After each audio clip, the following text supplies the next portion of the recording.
Hello guys, welcome back to Pragya Vahini. आज हम क्या पढ़ेंगे? आज हम पढ़ेंगे पाई चार्ट्स के बारे में। ठीक है, तो हमने कल के दिन क्या पढ़ा था? हमने पढ़ा था बार ग्राफ्स के बारे में। ठीक है, लास्ट। तो आज हम पढ़ेंगे पाई चार्ट क्या होता है। मैंने एक क्विक ओवरव्यू में आपको पहले से भी बताया था कि पाई चार्ट होता क्या है। पाई चार्ट बेसिकली इस टाइप के चार्ट्स होते हैं जिनके अंदर कुछ कुछ वो दे रखा होता है ना, एक सर्कल दे रखा होता है, उसके बाद उसमें कुछ कुछ पोर्शंस कर रखे होते हैं कि इतना कलर भरा हुआ है इसमें कोई सा, फिर इतना कलर किसी और कलर से भरा हुआ है, फिर इतना किसी और सा कलर हुआ है।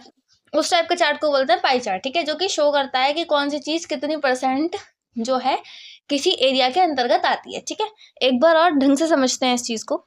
अब स्क्रीन पे दिख रहा होगा पाई चार्ट्स के बारे में। ठीक है, अ chart looking like pi is sweet pudding generally circular in shape is called a pie chart. ठीक है, समझ गए? पाई की तरह गोल जो चीज होती है उसे पाई चार्ट बोलते हैं। पाई चार्ट और pie graph represented the data of by the parts of a circle the whole angle of 360 degree at the center of a circle is divided in portion for the item in the data.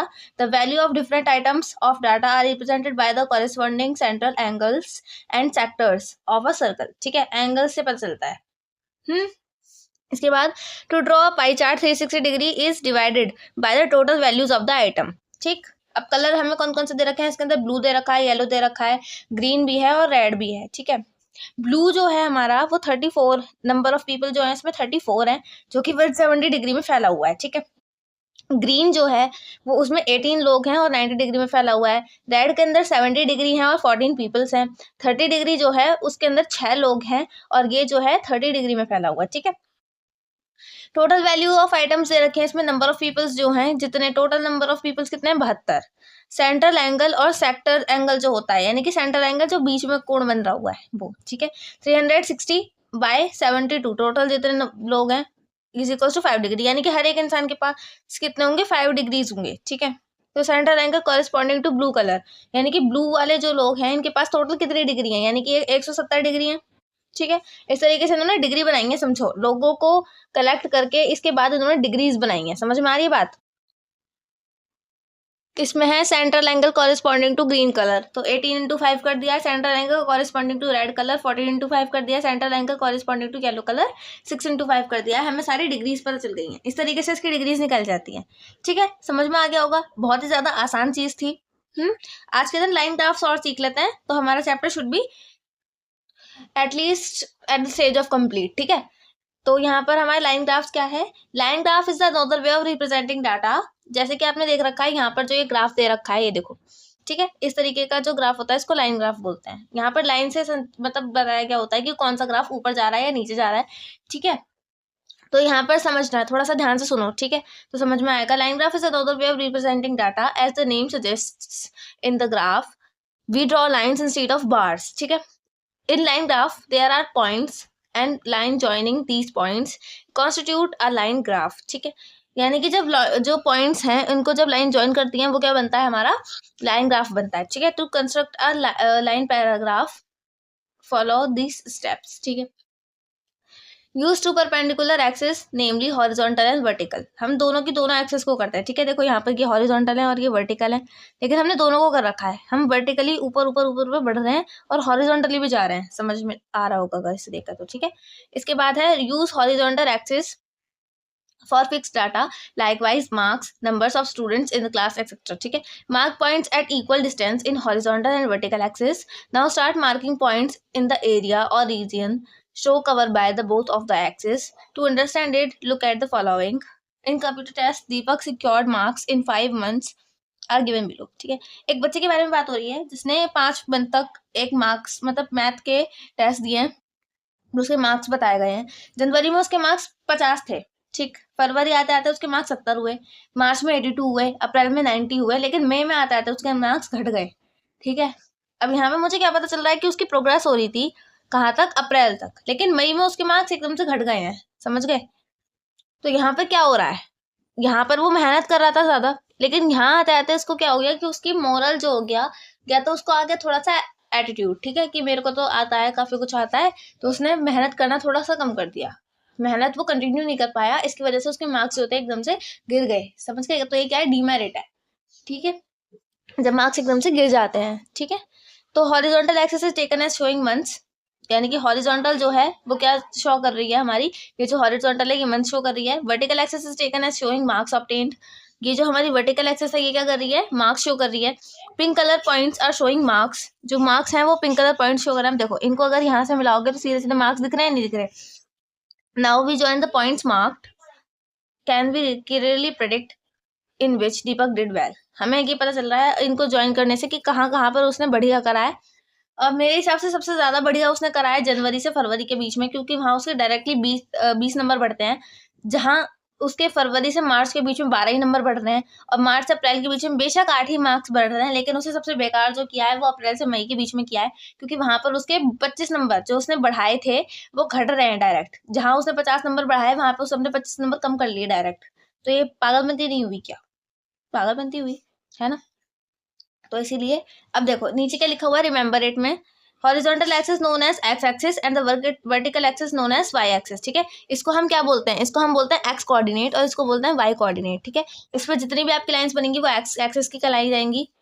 उल्टा बता दिया, ये होता है x और ये होता है वाई। ठीक है, ये वाली जो होंगी ये एक्स की होंगी और ये जो होंगी ये वाली वाई की होंगी हमेशा। ठीक है, हॉरिजॉन्टल जो होती है ये हॉरिजॉन्टल है और ये है वर्टिकल। वर्टिकल वाली क्या कहलाती है, वाई एक्सिस कहलाती है। Point where horizontal and vertical axis meets is known as the origin O. इस वाले पॉइंट को हमेशा हम ओ बोलते हैं।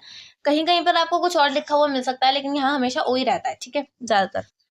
Through line graph we can predict increase decrease good bad performance etcetera. मैंने क्या बताया कि उसकी परफॉर्मेंस किस टाइप की रही, वही बताया था मैंने कि शुरू में उसने बहुत अच्छी मेहनत करी और लास्ट में उसकी परफॉर्मेंस जो गई वो 0 हो गई इस टाइम से। ठीक है, मतलब घट गई परफॉर्मेंस।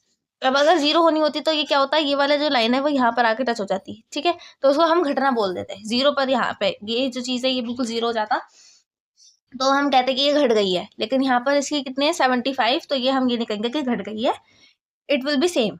ठीक है, एक थोड़ी सी डिक्रीज हो सकता है, लेकिन इसको हम ये नहीं कहेंगे कि मतलब बिल्कुल ही 0 हो गई। ठीक है, डिक्रीज बोल सकते हैं इसको।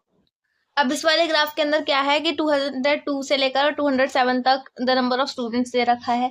कितने स्टूडेंट्स थे 2007 तक, हमेशा स्टूडेंट्स की संख्या बढ़ती जा रही है। ठीक है, लिटिल पब्लिक स्कूल के अंदर तो यहाँ पे स्टूडेंट्स जो हैं वो बढ़ते ही चले जा रहे हैं।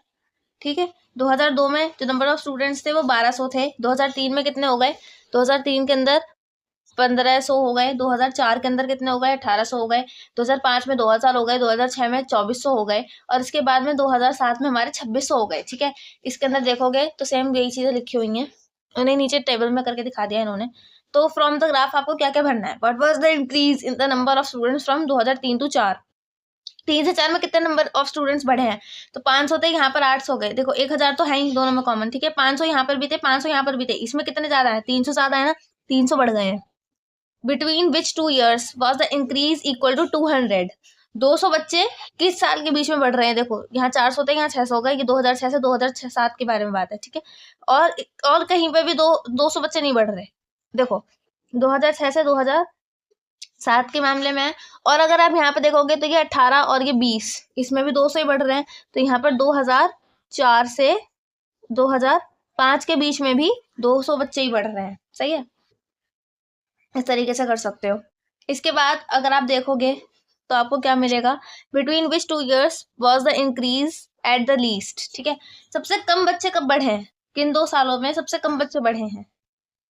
सही है, तो 2 साल मतलब देखो यहाँ पर 12 से 15 हो गए हैं, यानी कि 300 बच्चे बढ़े हैं। यहाँ 15 से 18 हुए हैं, यानी कि 300 बच्चे बढ़े हैं। यहाँ 18 से 20 हुए हैं, 200 बच्चे बढ़े हैं। यहाँ पर 400 बच्चे बढ़े हैं और यहाँ पर 200 ही बच्चे बढ़े हैं।